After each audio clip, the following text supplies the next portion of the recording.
এটা একটা $1 billion super yacht, আর এটা একটা পুরো শহরকে জলের উপরে ধরে রাখার জন্য যথেষ্ট বড়। মানুষ কি করে এটা বানাতে পারে? এবং এখন আমি আপনাদের এটা আর $300 মিলিয়ন মেগা ইয়ট, একটি $50 মিলিয়ন গিগা ইয়ট এবং $1 ইয়টের মধ্যে পার্থক্য দেখাবো। এটা $1 কেন বিক্রি করে দিচ্ছেন? কারণ এটাকে রাখতে আমার খুব অসুবিধা হয়। হ্যাঁ। বছরে 18,000 দিতে এটাকে হয়। রাখতে বছরে $18,000 খরচা হয়? হ্যাঁ। বাবারে, এই নিন। Thank you. এবং বোটে পা রাখার পর আমি দেখলাম বোটটা খুবই পরিষ্কার। এটাকে $1 কেন বিক্রি করে দিল? ওকে, এবার আমরা বোটটাকে জলে নামিয়েছি। আমার মনে হয় এখানটা একটু পরিষ্কার করতে হবে। এখানে জল থাকা তো উচিত নয়। এই বোটটা তো $1 যোগ্য নয়। আরে আমরা তো ডুবে যাচ্ছি। ওহো, আমরা এখানে ওঠার পর দেখলাম বোটটা লিটারালি ডুবেই যাচ্ছে। ও মাই গড, চলো উপরে উঠি। হ্যাঁ আমরা ডুবে যাচ্ছি। লাফাও স্যান্ডেলার।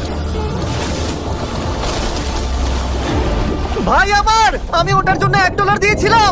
এটা ছিল $1 ইয়ট। এরপরে আমরা ভিডিওতে দেখবো $50 মিলিয়ন ইয়ট, একটা $300 মিলিয়ন ইয়ট এবং একটা $1 বিলিয়ন সুপার ইয়ট। কিন্তু তার আগে দেখবো $1 মিলিয়ন ইয়ট, যেটা আমি যতটা ভেবেছিলাম তার থেকে ছোট। চলে এসো বয়স, ঠিক আছে, দেখা যাক ভিতরে কি আছে।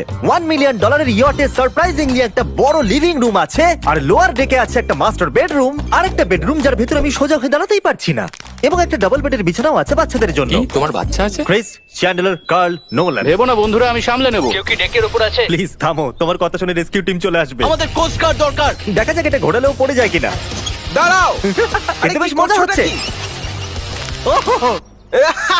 $1 মিলিয়ন বোট। আমি মিথ্যে কথা বলছি না, আমি যতটা ভেবেছিলাম তার থেকে এটা ছোট। দেখা যাক এটা আমার ভিডিও দেখে কিনা। ও মাই গড, এটা মিস্টার Hey, বিস্ট। ও আমাদের চ্যানেল দেখেছে। এটা বেশ মজাদার। এবার আমরা যাব $10 মিলিয়ন ইয়টে। 10 মিলিয়ন পরে দেখা হবে। এটা তো দারুণ। বাই।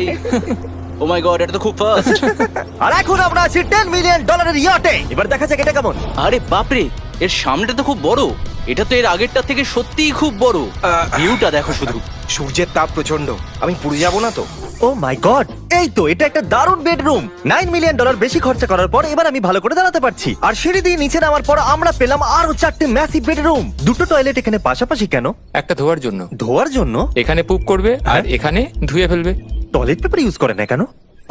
তুমি সত্যিই আমেরিকান।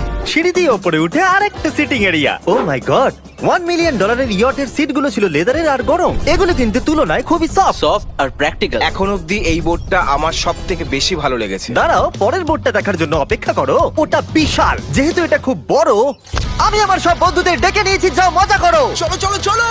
এই বোটের ক্যাপাসিটি হলো 150 জনের। সবাই এখানে খুব মজা করবে। ও মাই গড, এটা তো দারুণ। একটা ম্যানশন আর এটার মধ্যে পার্থক্য কোথায়? হ্যাঁ ঠিক, এটা তো মেনশন। এটা কখন শেষ হবে জিমি? আমি এখনো হাঁটছি। এখনো অব্দি আমার দেখা সব থেকে সুন্দর বেডরুম এটা। এটা সুন্দর কারণ আমার মাথা সিলিং এ ঠেকছে না। এটা কষ্ট করে ছুতে হচ্ছে আমাকে। এই